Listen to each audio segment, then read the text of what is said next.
So I have shared a lot over the years about my upbringing, that I'm a boy from Cleveland, Ohio. Those are my origins. But I also have shared with you that I am from a long line of Honyaks. I don't know if you've ever heard of the term. Jerry, you know the word Honyak. Very few people do. My dad was, I would say, one of the most notable of the Weeks branch of indigenous Ohio Honyaks. What is a Honyak, you might ask? I've come up with a definitive answer for that. It's taken me a long time, but a Honyak is a person who is unpretentious in their sloppy and uncouth habits. Some people call them urban hillbillies, who do not pay much attention to accepted standards of behavior around them. But they're kind-hearted and caring. So I know the definition doesn't work, so let me just give you an illustration to help you understand what a Honyak is. When it comes to home repair, car maintenance, and even outdoor construction projects, my dad carried around his own personal toolkit. It did not contain what normal toolkits do. It doesn't have the newest socket set or an impact wrench or even a Craftsman hammer. No, my dad's toolkit included 3 wonder products created just for Honyaks. Here's his Honyak toolkit: Bondo, duct tape, and tons of wood shims. They come very handy.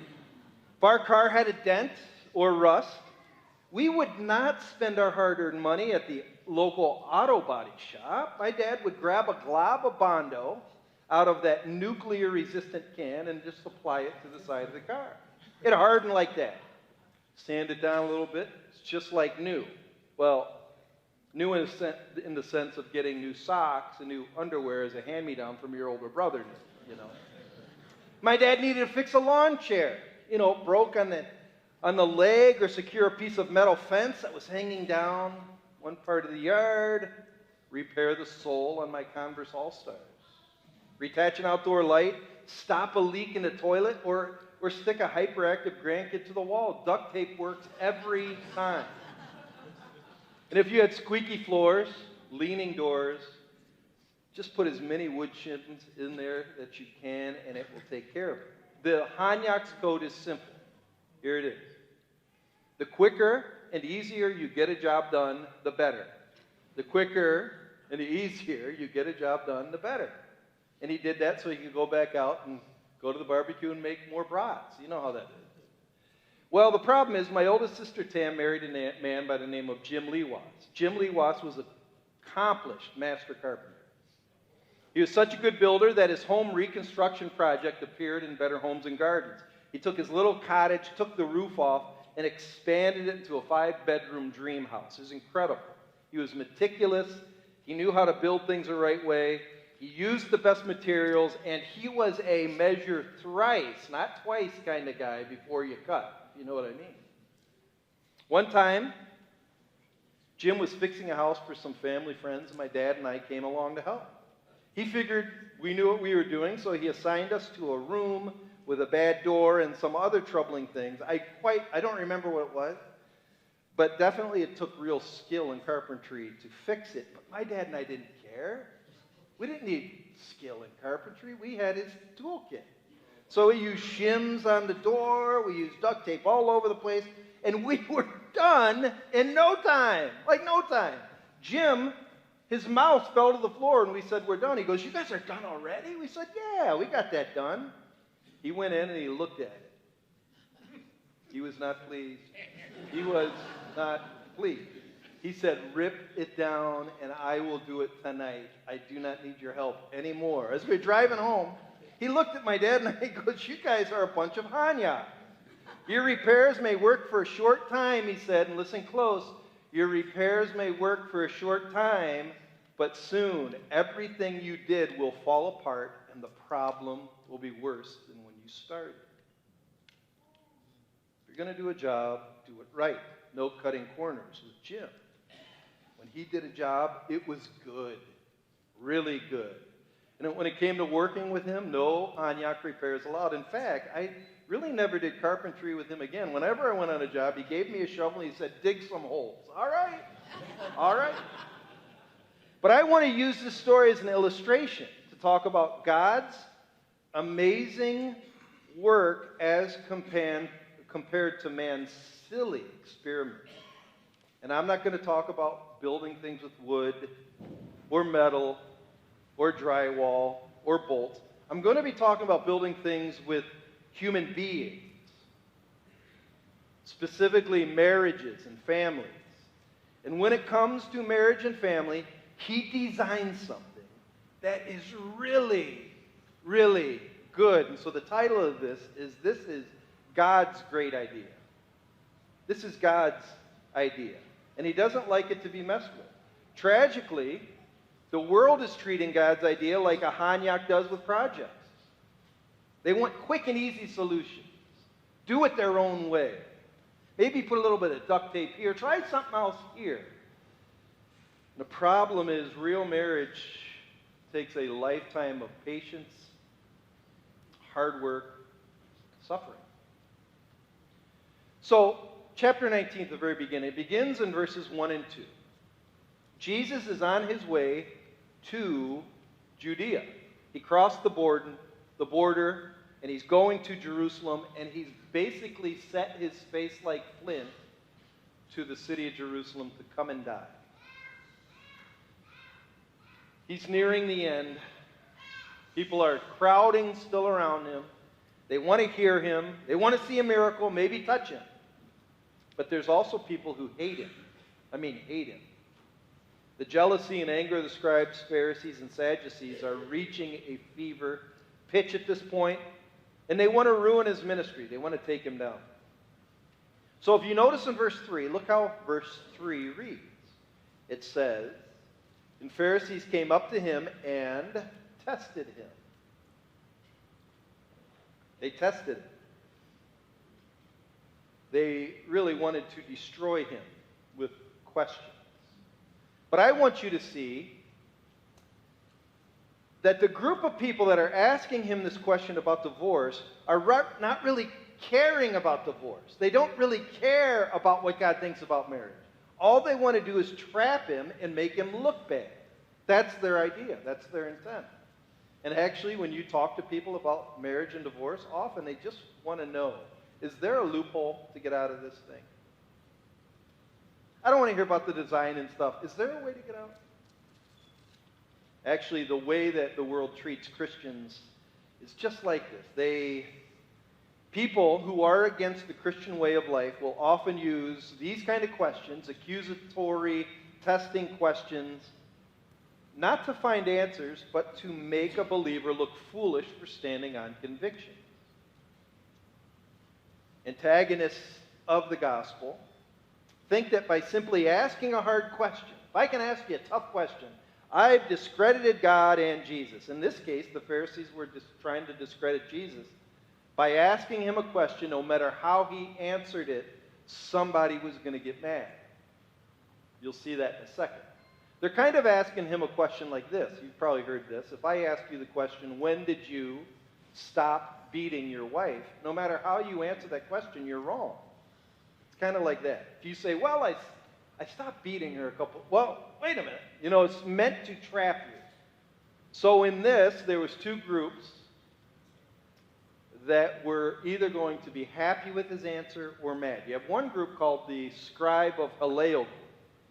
This rabbi named Hillel, he taught that you could divorce your wife for any reason. Any reason. If she burnt the toast, she made you upset, that's grounds for divorce. Out of here. Today we call that no-fault divorce. If you went out, get divorce papers, and voila, null and void. The other group is called the Shammai rabbi group. They taught that the only grounds for divorce was promiscuity or adultery. But other than that, divorce was never permitted. There's no way out. You can't get out. So you could say, sounds a lot like our modern church world. There's two groups. Some churches play fast and loose when it comes to divorce and remarriage. You want out? No problem. No problem. Just get it done. Other churches demand a person stay in a marriage no matter what. You made the choice. It's your fault. Even if it's a living hell, you stay in it and you deal with it. So there's two groups. The point of this is that no matter how Jesus answered, one of these groups was going to hate him and go, aha, I knew it, and get mad at him. That's the point. But Jesus doesn't take the bait. He doesn't. If you notice in verse 4, before Jesus answers the question, he goes after the root issue. He answered, have you not read that he who created them from the beginning made them male and female? So he's asking this question. It's kind of a rhetorical question, but it's a question to reveal motives. It's a question that says, why are you asking this? And we need to really stop on this a second, this have you not read. I think this might be the most important part of this message. They have a duplicitous heart. They really don't care about what Jesus or God even said. All they care about is trapping Jesus. But he wants to talk about the goodness of it, the goodness of marriage, the design. And so this phrase, have you not read, is actually attacking their sincerity. And he's asking basically this, does God's opinion even matter to you anymore? Do you care about the way he's designed the world? And secondly, do you think his designs are good, or do you think you know better than him? Do you think you have better ideas than him? Do you think duct tape and Bondo work better than doing it the hard way?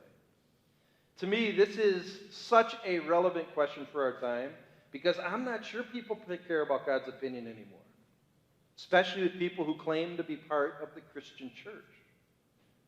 Look how people treat marriage, family, sexuality. It's like just trying to do whatever comes easy now.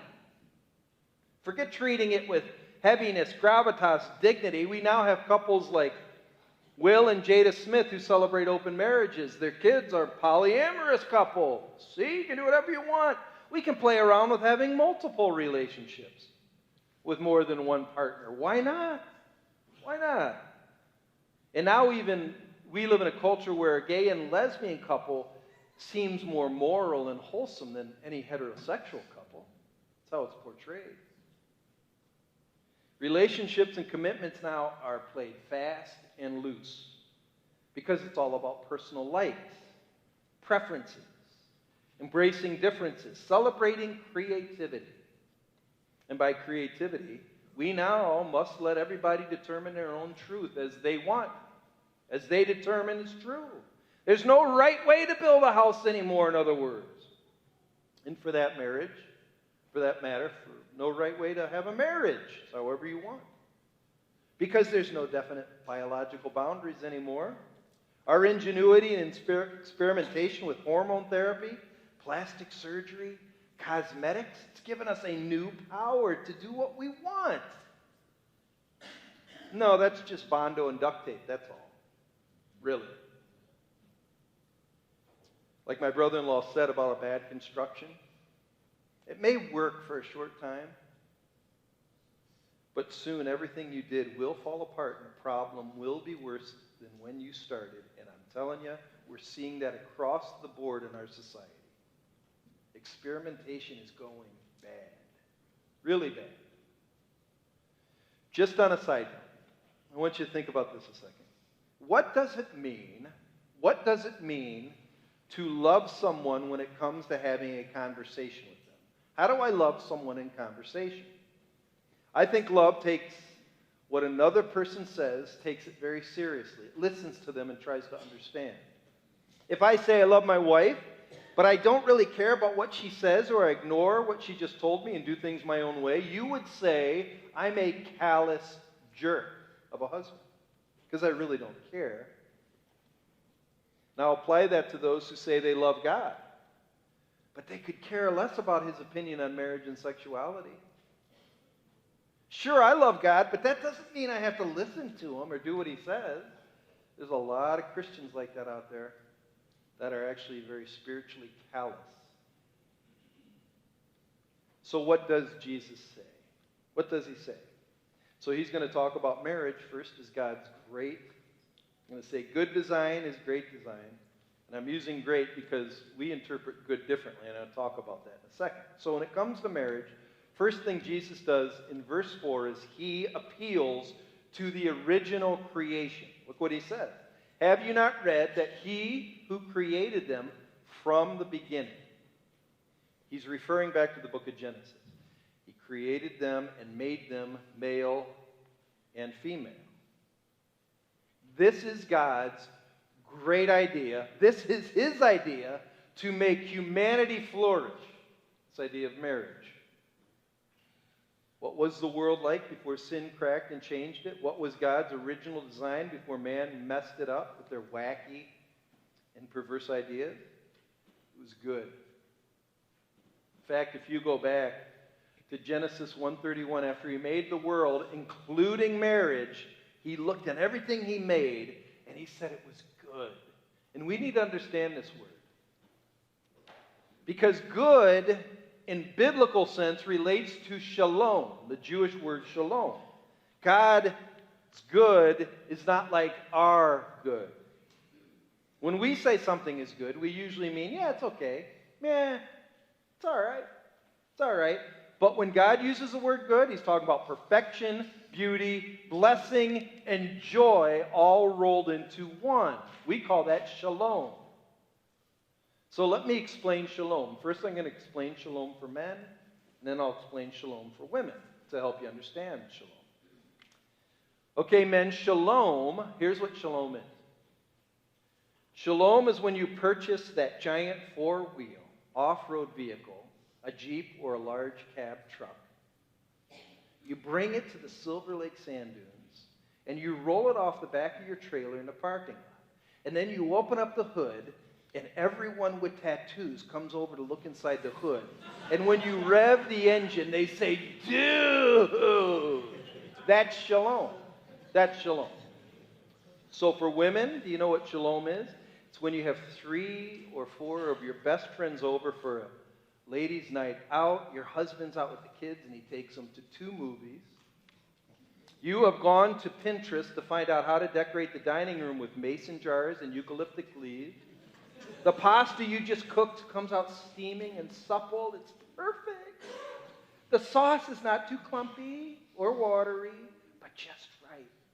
You ladle it over top of the noodles, and next to the entree is some crisp green broccoli and a perfect slice of tiramisu dessert served on the side while you have a great discussion about your kids' dating years and your favorite essential oil fragrance. All the while you're sipping your favorite beverage. I won't say what it is. It's up to you. That's your shalom. Understand? It's when everything is just right. God's design not only works, but it's right, and it's good, and it's beautiful, and it's blessed, and it's pure, and it's noble with no guilt, no embarrassment. This blessing lasts from generation to generation if it's done right. People come over to your house, they'll watch you, and they'll wonder, how did you get to be so blessed? Because it's the way it's meant to be. It's created order. And that's what good means. The tragedy is, it takes real sacrifice to achieve this, and people would rather use duct tape. So what are the elements in the design? It's very simple, actually. It's very clear. I don't know if it could be more simple. Look at verse 6. So they are no longer, let's go 5. And said, therefore, Jesus writes, therefore, a man shall leave his father and his mother and hold fast to his wife, and the 2 shall become one flesh. So here are the elements. Very simple. Male and female. So it's a man with XY chromosomes and a woman with XX chromosomes. They commit in a promise before God to join their lives together. That's called a covenant. No one else is included. That's the design. Say any questions? Seems pretty simple. That's Jesus' word. It's kind of funny. People say, Jesus, he never talks about homosexuality. He is right here on the opposite way. The whole Bible talks about it all the time. Do you ever notice most people in the Bible are a man and a wife, like 100% of the time? That's his design. And don't apply any Bondo and duct tape to it. It only ruins and destroys and spoils. Jesus bases his answer from Genesis 2, 20 and 25. Listen to how the NLT puts it. It's beautiful. Then the Lord God said, "It is not good for the man to be alone. I will make him a helper who's just right for him." So the Lord God caused the man to fall into a deep sleep. While the man slept, the Lord God took out one of the man's ribs and closed up the opening. Then the Lord God made a woman from the rib, and he brought her to the man. "At last," the man exclaimed, "this one is bone from my bone and flesh from my flesh. She will be called woman because she was taken from man." This explains why a man leaves his father and mother and is joined to his wife, and the two are united into one. Now the man and his wife were both naked, but they felt no shame. What's the goal? Jesus says in verse 6, so they are no longer two, but one. No longer two, but one. So oneness is the goal. And he ends by saying, "What therefore God has joined together, let no man separate." King James says, "Let no man tear asunder." Two will be one. So you could say, it begins in verse 5, oneness is achieved by leaving your father and mother. So you leave, you separate from that world, and you cleave. Basically, the word cleave means to bond like a metal weld. The weld, after you bond the metal, is stronger than the metal pieces apart. So you are to leave and cleave to your spouse. The two will become one flesh. Oneness has three parts. We talked about it in both of these Genesis things. Oneness emotionally. It's not good for a man to be alone. Oneness physically. They were naked and not ashamed. And also, and the most important part, oneness spiritually. Together, they display the image of the living God. Listen to Genesis 1, 26 and 27. It's very clear. Then God said, "Let us make human beings in our image, to be like us. They will reign over the fish in the sea, the birds in the sky, the livestock, all the wild animals on the earth, and the small animals that scurry across the ground." So God created human beings in his own image. The image of God, he created them, male and female, he created them. As a result of this design from God, you must not break apart. Let no man separate it. The casualties from easy divorce and divorce in general, I would say, are legendary. They're legendary. Often when a couple wants to get a divorce, I've got a book of what you're going to cause to happen. And I have them read it. When you violate a warning, it results in untold harm. And if you doubt me, find someone who has ever been divorced. They'll tell you. They'll tell you. And if you've ever been divorced, you really should become the greatest advocate for Jesus' warning here. Well, the first group, Shimei's group, probably really liked this. Like, I like him. But that made the other side mad, the ones who like easy divorce. And so they asked, well, what about Moses, man? He gave this thing called a writ of divorce. Look at verse 7. They said to him, why then did Moses command one to give a certificate of divorce? To send her away. They pounced on Jesus because they were setting him up. But wait a second. Look what they say again in verse 7. Why then did Moses command one to get a certificate of divorce? Is that what Moses did? Look what Jesus says in verse 8. He said to them, because of your hardness of heart, Moses allowed you to divorce your wives. So basically, Jesus is saying Moses allowed it or permitted it. He didn't command it. He didn't command it. Moses didn't say, yeah, if you don't like her, just write up a quick certificate of divorce. Send her away if she displeases you. You don't need to put up with her. So he commanded? No, he didn't command it, Jesus says. Verse 8 says, because of, or as a result of brokenness, festering sin, selfishness, human cruelty one towards another, God allowed or permitted divorce. And then look what he says. But from the beginning, in verse 8, but from the beginning it was not so. Somebody puts it like this, some commentator. Jesus is rescuing Deuteronomy 24, 1 through 4 from misuse. That's Moses' writing on the writ of divorce. He's rescuing it from misuse. It was not meant to provide a positive basis for easy divorce, but only a troubleshooting provision in case things went wrong. Moses came up with a certificate of divorce as a last result.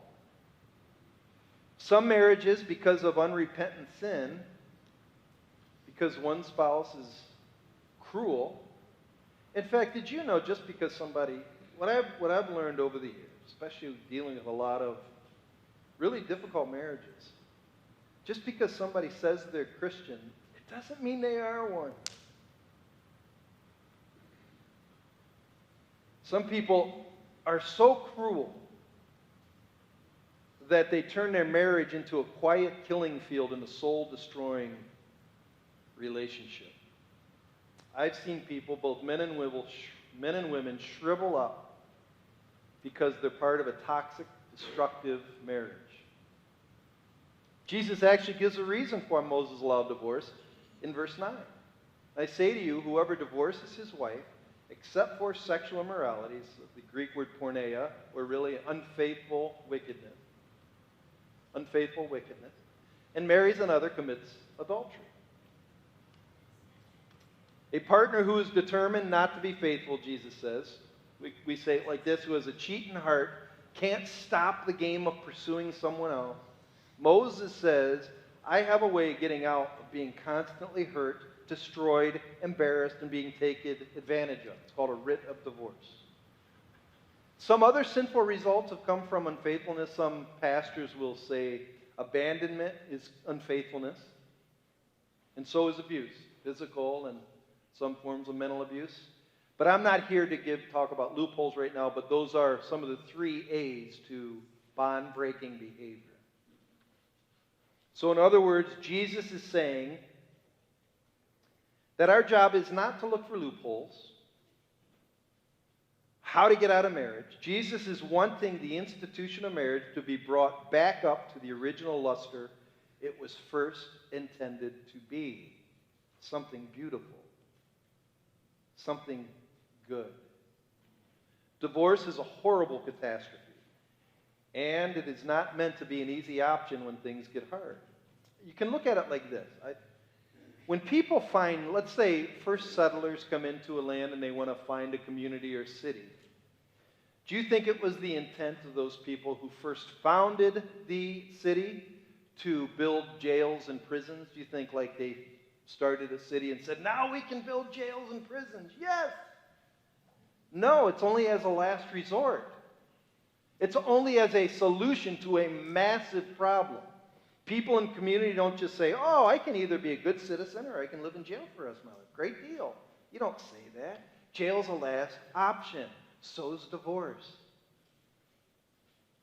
So this then will be listened to by different groups of people in different ways. And those who have gotten a divorce or who are in the middle of one or feel the pain of it, they're probably asking this question. Have they committed the unforgivable sin?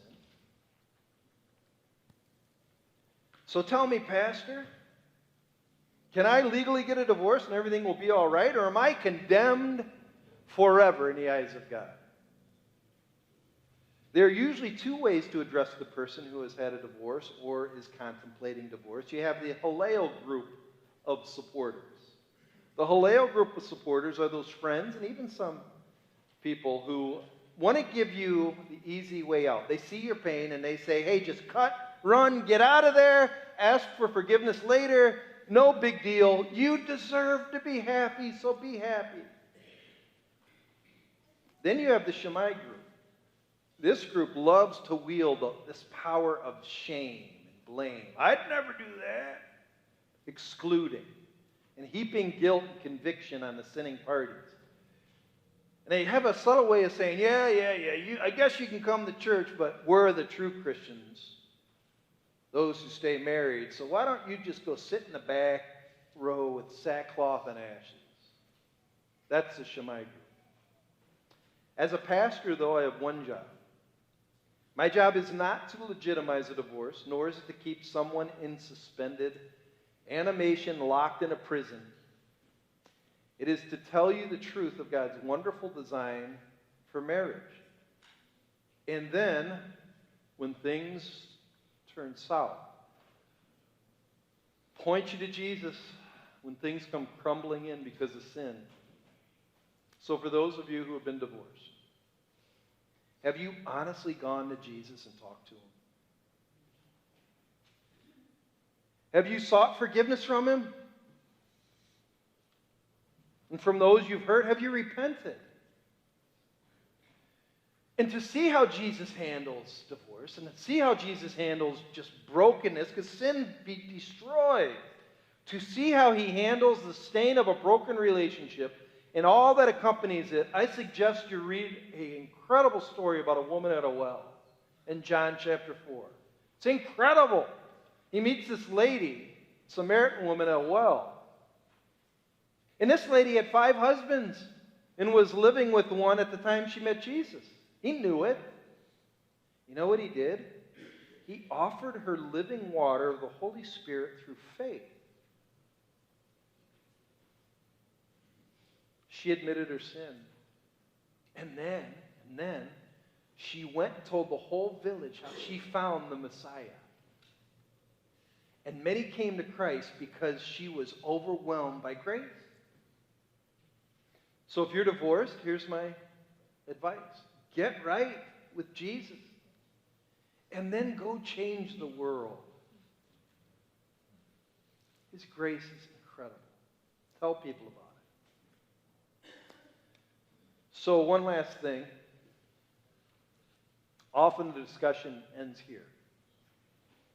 But the disciples take Jesus seriously with what he's saying. And look at their response in verse 10. The disciples said to him, if such is the case of a man and his wife, meaning, man, you got to stay together till you die? Wow, so that's pretty serious. Only those, it's better not to get married maybe. Saying, I shouldn't get married. And Jesus basically surprised them and said, maybe you're right. Maybe you're right. Look what he says in verse 11 and 12. But he said to them, not everyone can receive this saying about staying single, but only those to whom it's given. For there are eunuchs who have been so from birth. So a eunuch is somebody who abstains from sexual relationships. Some from birth. What he means by that is probably some from birth defects. They're not able to. There are eunuchs who've been made eunuchs by men. In the ancient times, let's say a king had a harem of women. Some men who were servants of the king would be castrated so they wouldn't have the temptation to sleep with the ladies in a harem, so they could take care of them. That's a eunuch by men. And then it says, for some who have made themselves eunuch for the sake of the kingdom of heaven, let the one who is able to receive this receive it. So some people have decided to remain celibate and single their whole life for the sake of God. They're given that gift. Even Paul writes about it in the book of Corinthians. He says, I'd like you to be free from concern about marriage. An unmarried man is concerned about the Lord's affairs, how he can please the Lord. But a married man is concerned about the affairs of this world, how he can please his wife. And his interests are divided. An unmarried woman or virgin is concerned about the Lord's affairs. Her aim is to be devoted to the Lord in both body and spirit. But a married woman is concerned about the affairs of this world, how she can please her husband. I am saying this for your own good, not to restrict you, but that you may live in a right way in undivided devotion to the Lord. So what both Paul and Jesus are saying is that singleness is also a very good thing. It is. So those of you who are single, if you have ever felt unwanted in our church or felt second-class citizens because you're not married, on behalf of the church, I'm sorry. You shouldn't feel that way. You are some of the greatest gifts given to the church. The problem is, over the years, the church, we got to get past the idea that a married person is a whole person and a single person is half a person. No, Jesus says here, singleness is very good.